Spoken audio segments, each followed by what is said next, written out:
Hi everyone, welcome to the Ambassador Showcase, a platform where we get to showcase our own, talking about their achievements, memories, and moments way back their stay on campus. I am Joshua Odeyemi, and on today's episode, I'll be joined by a graduate of the Daniel Generation Set class of 2020 who studied accounting and currently works as the business development executive at Sijuwade. It promises to be a great conversation where we get to go way back to stay on campus, talk about things happening right now, and being futuristic as well. Stay tuned and stay connected. Thank you.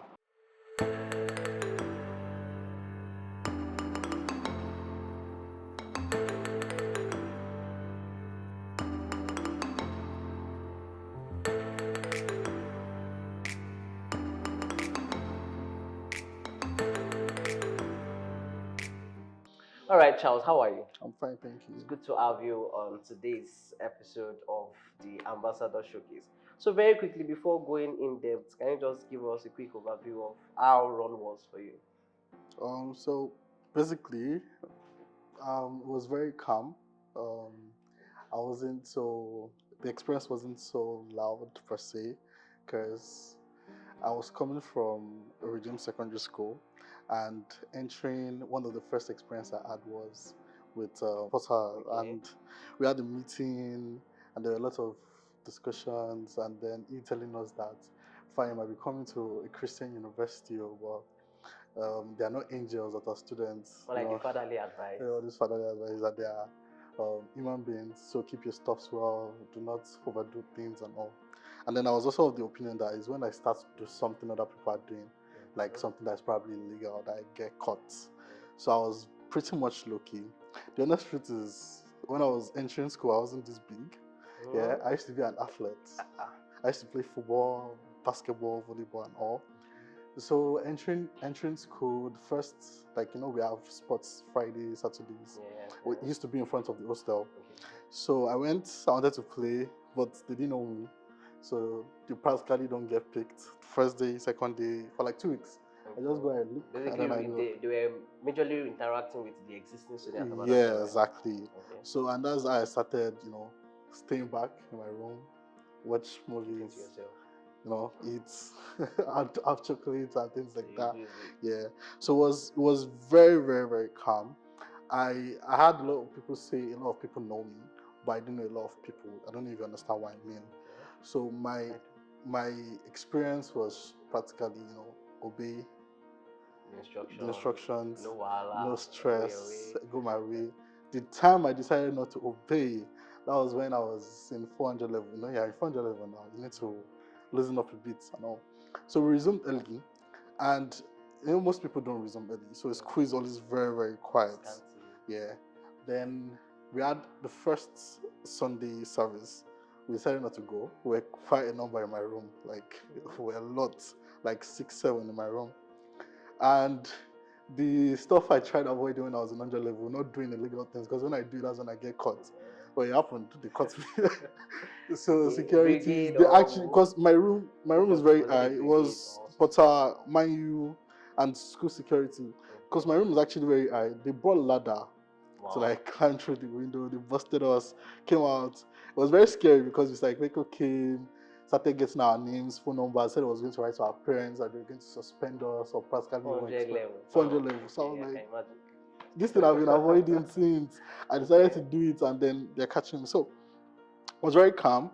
Then I was also the president of my department, and in as much as we couldn't really do a lot because of the lockdown, it was still very, very fun and nice experience. A lot of people wanted me to go for Bronzer president, but then I was of the opinion that I don't really interact. With people. Not like I don't interact, but I'm not everywhere. So I feel like people do not really know me. So let me just be in my comfort zone. But a lot of people actually kept telling me to go. But one of the things that I really had to work on over time is fighting disappointment.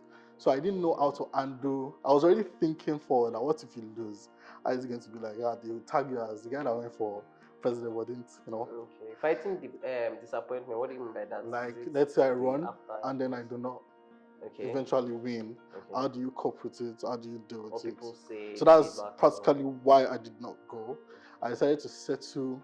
I'm not saying it was a bad decision, but I decided to settle for the one that I knew that okay, I was the people's mandate. Safe zone. I went unopposed. It was just let's finish this election, let's have this guy as the president, something like that. So it was very calm. I actually not when I say it was very calm, not like I was always in my room or things like that. I used to go out I used to go for variety nights and It's good to practically say everything. that you were just after the experience of that sporting event you said of not really being able to socialize with people, so you just kind of decided to just be out there when there's a general social gathering. So in that space you don't get to struggle to fit in. Everybody are expected to fit in that setting. Okay, like I said already, this is just like an overview. We are going to be going in depth. What actually made you come to Ron? Was it that Ron chose you or you chose Ron? Like, it's a very, very short and not so funny. It was okay. So I graduated July 2016, and then I was looking at options. So my elder sisters, or my two elder sisters, are studying in the US. So that was like an option for me. In fact, I already had an admission. But the whole process of having to wait for a visa interview and some stuff, I didn't want to wait at home for a year. Because growing up, when I was in primary school, I was playful. My dad practically used to call me dollar, yeah. So I was the only one that had to read from 6. So I had spent an extra year in primary school while my sisters actually like went to secondary school through primary 5 and all. So I didn't want to have another year sitting at home, and I'm like, okay, let me just come to Ron. I was hearing Ron because I went to Redeemers, so I was just hearing Ron. Redeemers International Academy. Where? In Ifewara. Okay.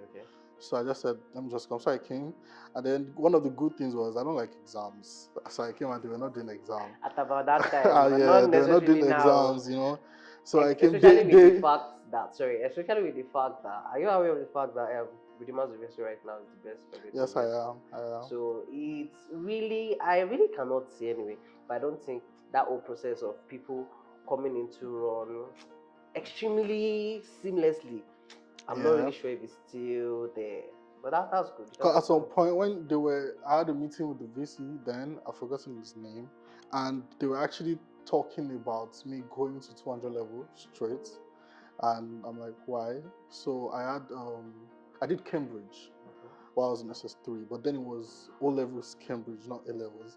So I was actually wondering if I'd agreed to this thing, would they have cut me or would I have just had like? But I just decided to let's just go. So it was very, very, from the onset, it was very comfortable, was very nice, and yeah, that's Pascal my experience. Okay, so what was your circle like? Knowing fully well that yes, you were keeping your space, trying to be indoor, avoiding troubles. Were you this chapel kind of person? No. Or okay, so what kind of person you refer yourself as? With the basic word that is always said that about that time, the chapel people and the other people. I was what you probably call an everything person. Okay. So it's like you have a touch of everything. It's not like I used to not go to church. I used to, but being a worker, I'm of the opinion that, I'm sorry to say, if everybody's a worker, then who are the like people that are actually listening to what Okay, then if nobody is the worker, then who is going to work? People that you see, we have workers, but it's not necessary that everybody has to go and join the workforce. A lot of people tried to get me to join. A lot. Pastor A.Y. Bello, PSF, because we used to do. So he was always on my neck. Anytime he came to school, he would ask me, have you joined? He kept this guy, Debola Shama, on my case. He was always chasing me. I actually even joined. Funny what thing is, I joined. Organizing units, okay. I joined though, and after the first Sunday, they stopped seeing me. Because one, I can't get to chapel that early. I can't. See, because Monday to Friday, if I have like a class in the if I have a class in the morning around 8 in the morning, I wake up 6:30, and that's because I don't like to stress and I don't like to rush. I like to take my time. So I'm practically walking to class. I'm not sweating. I'm not having to run, things like that. So I wake up early. So Sunday, I do not want to wake up early. I do not want to. Okay. So I was like, nah. And If it was something that really came as a free will, I think I would have, because I was actually a worker. In fact, I was an HOD when I was in secondary school of What the department? tech department. The Tech. okay. Tech department, mixers, microphone. Funny how I was even a Sunday school teacher. Yeah, but I don't So know. are you going to Coming, say you vaccinated no, no, or no, you no, no, just no, decided no, to no. rest? No. I decided to see God from a different point. You Okay. understand? Not from the workforce, the pressure and everything. I wanted to do it at my own ease and my step. Okay. Yeah. So I was practically an everything person. Church, you see me there. All those long mini Holy Ghost that they started Yes. very long. You Were see me were you there. attending Bible studies? Yeah. I was. When it was I compulsory. was. I was. It wasn't compulsory. I don't think I would have been there. Yeah, now that I said that. But I was. Okay. Yes, I was. So that's it. Alright. How about the whole library? Were you going to library? Or just your room still? So I have a lot of pictures from my underlevel days, and most of it are actually in the library. I used to go to the library to want to read, but eventually I end up sleeping because it's very cold. Like, why would it be that cold? So you're trying to say the library is too It comfortable for was, you. yes, it was my comfort zone. Okay. After working under the sun, then in underlevel, like the school was kind of developed, but the roads were not also tiled. So when there was I think rain, that was when they just moved the period of yes. moving So when into there was rain, it was renovation. very bad, and then under the sun. So let me go to the library and read. But eventually, I end up sleeping because very comfortable. And after underlevel, I practically didn't step into the library again. I feel that's always the case when people just get to come to the academic setting with the whole moral you get from home down to the orientation from Ronsa to the school. You have to do this first class. When you Yeah. get first class, I you're know, going to right? get It was all about scholarship. after my okay. So I said I finished secondary school July. Mhm. So during our service, Momji was there, and I had like about not all academical. I had like about 15 awards. So Wow. I had to get special recognition from Momji. So entering school, my mom was like, "Now you're entering. You know, none of your dad didn't come out with first class. Okay. Your half step siblings, none of your step siblings came out with first class. This is your time to show them that you are You can. the main, your dad will be proud, things like that, because my dad is late, Okay. And apparently I was studying the course he actually wanted to study, but couldn't because of money. So things like that, and I'm like, okay, I'm entering, I'm trying to, but no, I couldn't. Other level was, okay, I think when I actually couldn't was when I realized that most of the things we were doing were very, very much similar to what we did in secondary school. So I was very relaxed. I didn't used to read. Well, till I graduated, I don't read until, let's say you said test is tomorrow. I wake up 3 o'clock and I read time of the test. Yeah. So I'm not. People used to call me magnetic brain when I was in school, like because I don't really read much. But if you get me to read, no, I'm fine.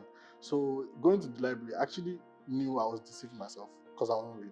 So it was all about scanning through pages, books, and practically sleeping, resting out of the sun. So yeah. Talking about your course of study being accounting, and you noted earlier that you're the president of your department. Yeah. Trying to harmonize all of that with your um, being keeping to yourself kind of person. How was it like for you to interact with the students at about that time, like So your departmental people? I'm not going to say I have a personality disorder, but I think just like I said, I'm kind of an everything person. I'm kind of like an everyone person. I can be very comfortable in my comfort zone, and I also can be a very, very charismatic person. So I always found myself in leadership positions growing up, even in school. In school, then secondary school, I transferred to the school when I was in SS1, and just shortly after, they made me the secretary and timekeeper.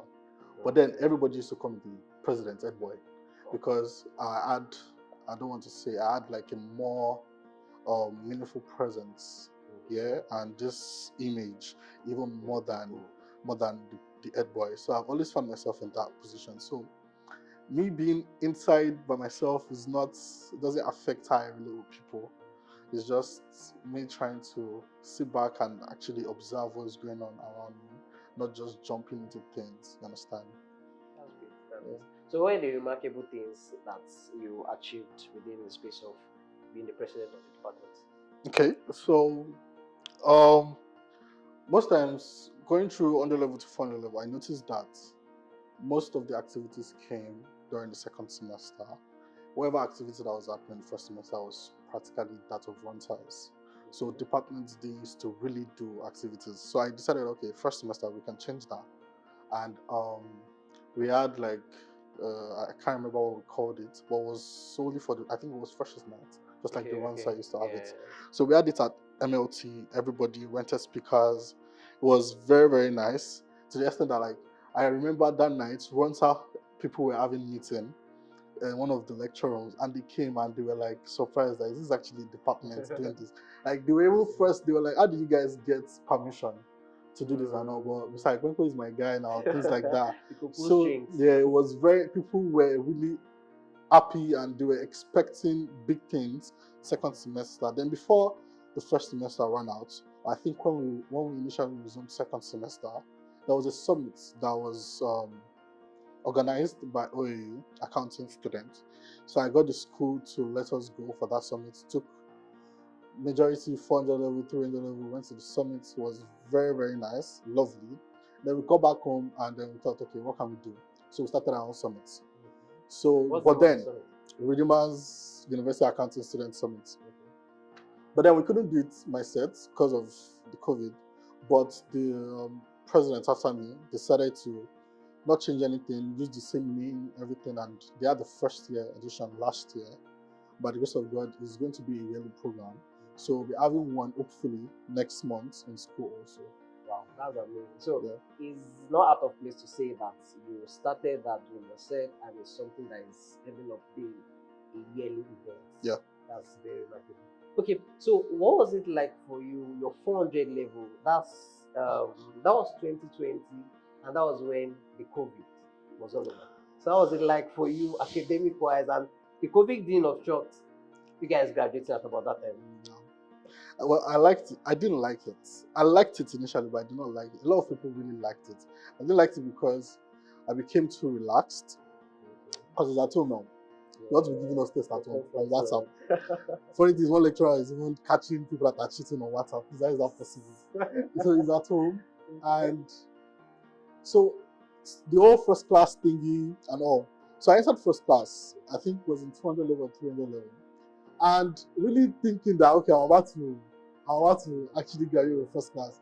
After this COVID came over, I was so lazy, Jesus, and I even almost had a carryover. That's the funny thing. But then it was everybody that took that course that almost had the carryover. So the lecturer didn't bring anybody. Just it was a general thing. So it was the only thing I liked was there was no project defense for like department. So it was practically finish your project, send me your project, and then you're good to go. So we did the project defense. It was good because we were at home, but at the same time I didn't like it because it got me relaxed academically. I know. Yeah.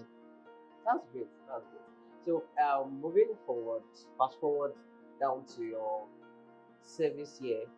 What was it with this KPMG rumor? Like, just to be clear, Okay, so I served in KPMG, and I noticed that during my service year, we were about 300. That particular, and then it was a constant thing. It wasn't that okay, this year we want to take that amount of people. KPMG is one of the big fours in the country. It's practically like the company, or out of the big four, practically the company with the highest number of staffs and engagements. The dream company. Yeah, so they need a lot of people. So they get interns, like they really track interns a lot. And I'm like, if you can be 200, 300, 7 in this company, just as interns, NYS, and trust me, they paid well. Pay was about 70k. That's aside your monthly.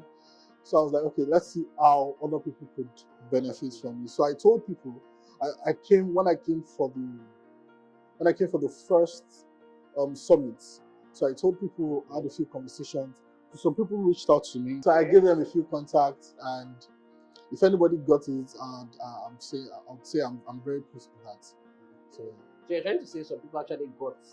Yeah, I think so. I'm not sure because nobody reached out to me, but I heard that some people actually got internship opportunities within the firm. During your service here, how many Redeemers University students were in KPMG We're at all? quite, we're like maybe eight, like Wow. eight. And not only from accounting, we had some guys from computer science, business, economics. So we're like six sets, six to eight. So what was the feedback like being in that environment? Like maybe direct feedback from the boss or from co-workers. Um, Based on Redeemers University students. Yeah, some that you heard, not necessarily. I wouldn't ask you to say what was the feedback like for you because I don't know, but let's just talk about other people. So you can't, because it's a very big company. You very rarely interact with the bosses. Those are the partners. So you know there's an hierarchy. Yeah. So you have the associates, semi, senior associates, things like that. So but then you have an in charge. So you are practically, you have various, depending on your engagements. I was on 16 engagements and I had about 5 in charges. So um, those are the guys that actually monitor what you deliver, your activity, what you do. But you can't work at KPMG and say you want to be lazy or say you don't want to turn out because there is always work and it's extremely crazy. And then you have to charge your time. So every single day, after you finish the job, you have to go online and like actually clock in that yo, I did this, I did that, how many hours, describe it and all. And if you don't do that, it means you are like fashioning your salary or you practically get a query or the end or terminate your internship. So I think the feedback must have been good because you couldn't sleep. Like, not that you can't sleep at night, like everybody was on their toes. You have to deliver what is given to you because the internship opens up an opportunity for you to actually work with the company long time after your service year ends. So that is also based on your performance. Yeah. So I asked that question actually because of I had personal interaction with some people that were served at another time, and it was very very positive. yeah, it Positive was. It feedback was. overall. But at the moment, what's your career path like? Are you still is accounting still counting? Like what's up? So when I was in KPMG, I wasn't really accounting is very broad, extremely broad, and I was in the tax division. Also, I was in immigration, um, payroll, and direct tax. But it became something I got tired of because it was practically the same thing every single day. You are doing the same routine. I know that, okay, 4th of the month, I'm receiving instruction from BBC for me to actually prepare their payroll for their staffs for the previous month. And it was like, so I got bored. I even KPMG in the offices, they used to put it, depression, things like that. So I almost got depressed because I got tired of doing the same thing every single time. So I decided to start looking at other opportunities and all. I used to want to be an architect. Yeah. So I decided to see, okay, what opportunities can I see in this? I didn't study architecture, but what can I do? So I decided to look into real estate. And I made that transition after my service year to enter into real estate, the Sijuwade. Just dwelling a little bit on what you said as regards depression at the place of work. Someone said something sometimes ago that the your consistency where you are working, like where you are actually, is majorly being driven by your passion. Yeah. Like if you have a passion for it. The reason why I'm saying this is something that you might actually see as being a routine thing that can be tiring. Some people actually enjoy it, they look forward to that. Yeah. So it actually plays out like that. But right now, your current engagement in the real estate space, how is it like? It's very, very nice. It's been very, very good in the sense that I'm not just doing one thing every single time. There are various opportunities, a lot of meetings, and a lot of sightseeing. So I like to want to work and see that what I'm doing actually directly affects the company's brand. Count, seeing Yeah. value for your work, Yes. right? Real Yeah. time. I'm not saying working in KPMG doesn't give you value for your work, but I'm saying, yeah, I have the opportunity to work with the boss directly. I have the opportunity to work with other like external parties, like huge people, politicians, different people. So it's like as the day goes by, there are various engagements for you to do that you practically won't get bored of and tired of? Having been to 3 universities and finally getting to Williams University, I feel that this is like the best decision I've made in my life. Before I came to school, I'm a very social person. I am still a very social person, but Williams University has helped me find Christ in a new and a total different way. I came into school not knowing that I would ever be a top worker, but coming into school, experiencing God the way I did, it made me join the workforce. It made me balance out my social and my academic and my spiritual life. I have a spiritual life now because of Williams University, and I'm so glad and grateful for the balance. Having been to Redeemers University, I've been able to strike a balance between my spiritual life, educational life, and social life. I'm a pastor's daughter, and definitely I've always been a good girl, all spiritual. I've always been a very bookworm girl kind of person. But coming into Redeemers University, I've been able to understand some factors of life that is not just all about the spirituals and not all about the books, but then having to balance life in general. I have been able to strike a balance between my social, academic, and spiritual life. Thanks. Welcome back. It's been an amazing time conversing with Charles, talking about his achievements, moments, and memories way back his day on campus. So right now we'll be talking about your career. What's up with you career-wise? So, what's up? Okay, so I currently work in Sijuwade Construction Limited or Sijuwade Group. I work as an accountant and majorly business development executive. So, what do I practically do? Well, I kept accounting. I negotiated to still put accounting there because I studied accounting, because I didn't just want to leave it on the side. So I do small things, accounting work, but majorly business development. So I have a monthly. So I don't deal with sales. Okay. Yeah, I could bring in sales if I can, but I don't necessarily deal with sales. But I have like a monthly target because my role is target driven, and that's about, should I mention, about 50 million USD monthly. Okay. So I'm practically expected to look into the market, identify partners, various partners we can, do a lot of stuff with, people we can bring in, partner with us, investments, what practically looking at things that will help the brand on a long term, in the long run, not just the short run. Something that 15 years from now the brand is still enjoying and all.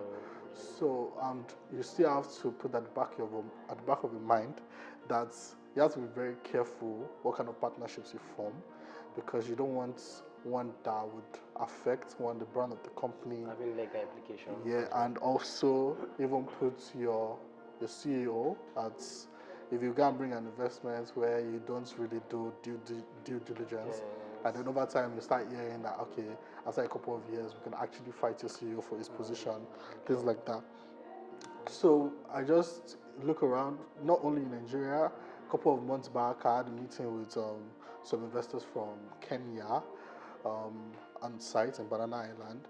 So talking about investments, how we can push our projects forward. Now the beauty of it is, my company is actually a real estate company, but we're trying to become a group. We're not trying, we're actually already a group. We're just trying to put some things, Subsidiaries in yes, in place. So we have a lot of things underneath.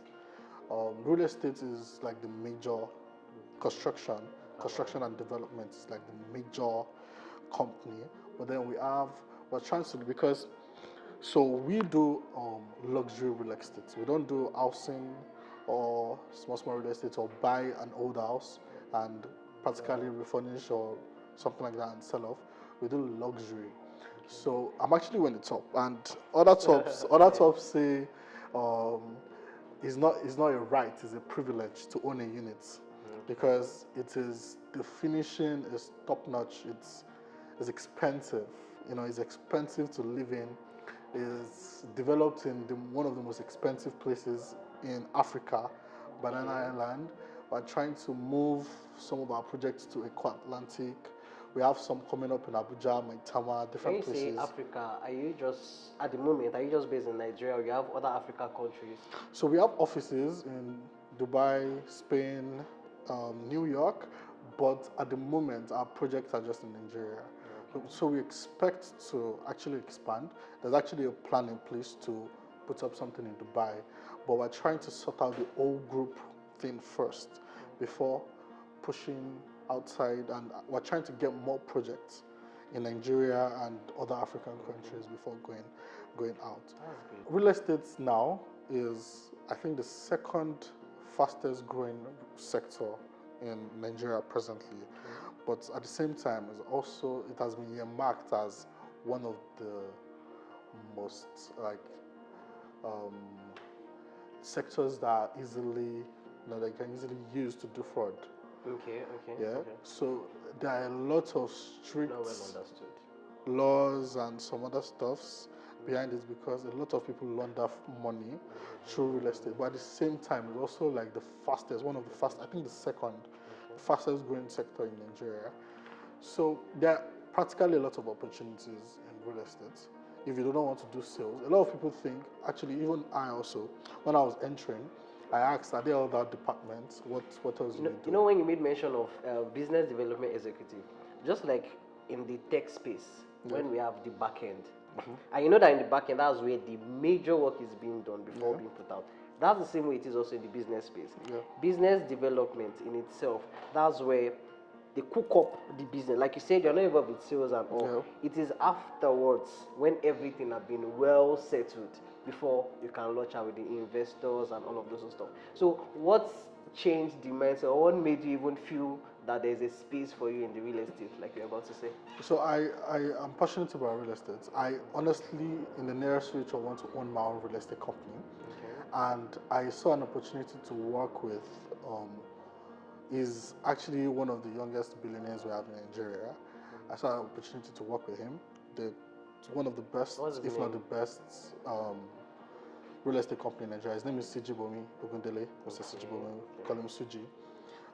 So I wanted to, when I was being interviewed by him, I told him the only reason why I'm coming to your company is because I want to work under you, because I want to practically learn for like future purposes, and also to build networks and things like that, add value, things like that. So even you really see that in people's job offer, you really see that they report directly to the CEO. Mine, I report directly to him. So I work hand in hand with him. So it was just me trying to step out of accounting, trying to look at my future. What can I do now for my future plans? And you can't just go ahead starting a real estate company, because it takes a lot. It takes a lot of money just to get land in Lagos. Is something else. A lot of people just talk about the price or purchasing the land. After buying the land, there are various other things you need to do. To secure it. Most of those lands are federal lands, so you have to regularize. You have to transfer it from the federal government to the lake. And you know how Nigeria is. Before you can do one, as you're going from point A to point B, there are people standing in between that if you don't settle them, they don't let you move. So before going into my own real estate company, or before starting it up, I actually have plans already. So I have what I call, should I share it? I have what I call a smart hostel. Okay. So it's all about identifying. I hope this doesn't, before someone will steal my plan. Yeah, you might not be detailed regarding your plan, just overview. But it's all about identifying various federal universities that have, most of them have issues with accommodations. Yeah, so it's an hostel business, but then it's like a step further. It's called a smart hostel, while you can use your phone to practically operate everything. I have architectural plans, I have a lot of plans that have actually gone into it. I'm hoping to start soon. Yeah, it's just a couple of actually money. That's great. Yeah. Indirectly, so we can take this as a pitch. So if you are willing to invest, actually, and then the real estate, everything is now, the way tech is taking over, everything is actually revolving around tech, even real estate. So there are various things that you can do now, like in the real estate sector. So it's not all about you bringing in your money or loans from the bank. because Nigerian banks don't even really give loans. So there are things like tokenization. I don't know if you know about that. So it's all about like blockchain of assets, breaking down the assets. So it's like you let people subscribe into the development of a project. So let's say now we have a project called Sijuwade Twin Tower at Eco Atlantic, and the project cost 160 million USD. But then no bank in Nigeria is going to give you that amount of money. Of course. So how do you go about it? So we decided to go through tokenization. So we're going to list the project. Funny thing is we don't even have the land for it. Because if you want to get a loan, you have to have collateral, things like that. That are practically what the amount you're looking for. So what we're going to do is we're going to put the project from land, inception, from the build up to finishing, up for tokenization. So we have different people who are going to set a minimum amount of money. So it's about buying tokens. So let's say we go with $10,000. So if you have $10,000, you buy a token. So if that you have token, more than that, you buy. that token is almost standing in gap, like something like shares or stake. Yeah. In that space. But in the tech aspect, okay. So you buy that, and then the money is now like brought together. We use it to develop. So it's written in your contract or things like that, that after completion or after selling out, you practically get 10% of the money you actually invested, not the worth of your token.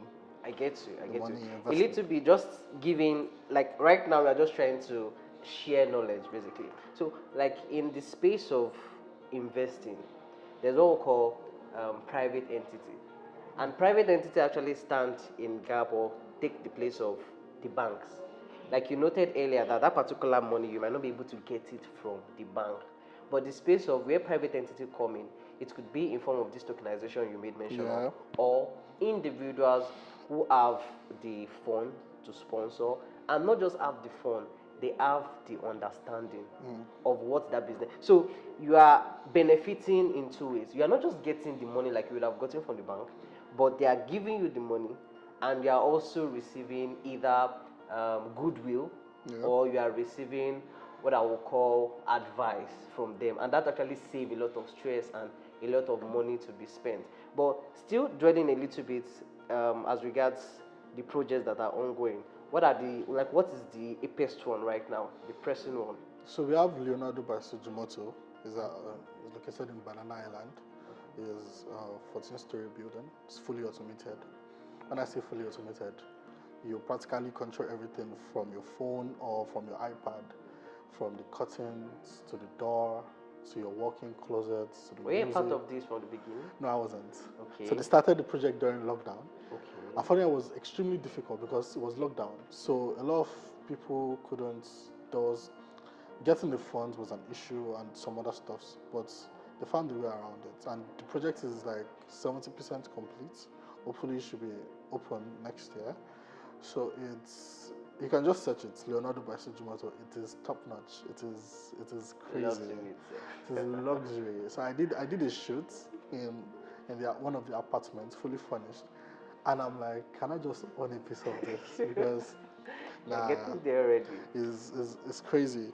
So we also have one. Before then was Fonia is actually directly beside Leonardo. It's called Gugliano, and that's where Davido used to live. Okay. He just packed out a couple of months ago. Tiwa Savage lives there. So that's to tell you that we do not just, I'm sorry to say, but not everybody can afford our product. So it's actually for the highest of the highest, for the high class people. Because if you want to buy Leonardo right now, it's 2.4 million US dollar. And that's not talking about the penthouse. The penthouse is 10 million US dollars. So, and that's more so not only because of the building, but because of the location. Banana Island. A report or a study shows that Banana Island is one of the most secure places to stay in Lagos and in Africa. Yeah, before you enter Banana Island, you practically have to have a code. There's a code that changes every hour. So if you don't have the code, you can't enter. Even residents. Wow. You just get so. All right. Knowing fully well you studied accounting, working in a real estate company as the business development executive. And an accountant. And as an accountant, right? Yeah. So what would be your advice to people undergraduates right now, or anybody who is willing to switch career? Like what is expected of them? What are they meant to have? What are they meant to know for them to find this space in that real estate without necessarily having the money to establish theirs, just to learn, like you said. So, first things first is you have to know what you want to do. Yeah, you can't just switch. Like I switched because I wasn't happy where I was in at that present point in time, and I also switched because of my future plans. So it depends. It's what do you want to do? Do you want to come into real estate? Fine, you can. Then after knowing that, is now what capacity do you want to act? When I was entering, I was almost given a sales executive role by the HR. I even told her no, it's not gonna work. Because one, I don't have any experience selling, and sales is crazy because it's also target driven. But it's target driven in a way that if you don't meet up with your targets, you practically get maybe 70% of your pay. Yeah, and over time, if you don't, they'll practically let you go, things like that. So it depends solely on what you want to do, what can you offer. The honest truth is now real estate has gone beyond just construction. Like my company, we have about 40 or 50 staffs that are basically into media. Okay. So the online presence, people are really taking advantage of their online presence. You have graphic designers, you have photographers who are full time, not photographers that are doing weekend job, full time photographers, videographers, graphic designers, content writers, Okay. marketing people, different. So it's about identifying what section, what can you do, what can you offer that when you get into, you can actually stay relevant, become relevant. Even lawyers are in real estate. Wow. Yes, yes. Like you Even said, lawyers like are you in real said estate. already, because it goes through a lot of process, Yes. and you have to be sure of Even your IT guys are in real estate. We Mm. have software engineers, we have IT guys, we have customer service. So it's That's all amazing. about identifying what you want to do. That's amazing. And then just never give up. That's all. Great. You seems to have even given us parting word already because we're running of this segment already. Yeah. So the way it works is in your career space is just so amazing how from a student of accounting down to being the business development executive in a real estate company and not just boxing yourself there with the intention of scaling up and all. So just before we end this episode, we'd like you to give a parting word to our viewers, any from any segment at all. What would you like to share with them very quickly? Okay, so I just like to say never give up. Like I said earlier, um, there are various, yes, in Nigeria, people say there are very little opportunities out there, but the honest truth is there are actually various opportunities. It's all about identifying what you actually want to do and knowing the right persons. Connection and networking, not really connection per se, but networking really matters. Networking gets you where you need to go. So if you're quiet, if you're a reserved person, that's good, but you still have to network because these days it's not only about what you have up here, it's about how do you interact with people. So never give up on your dreams and just keep chasing it and you'll be fine. Thank Thank you you. very much. Never give up. Keep networking. Network with your friends. Network with people around you. And also stay connected and network with us here at the Ambassador Showcase. See you next time on the Ambassador Showcase. I am Joshua Odeyemi. God bless you.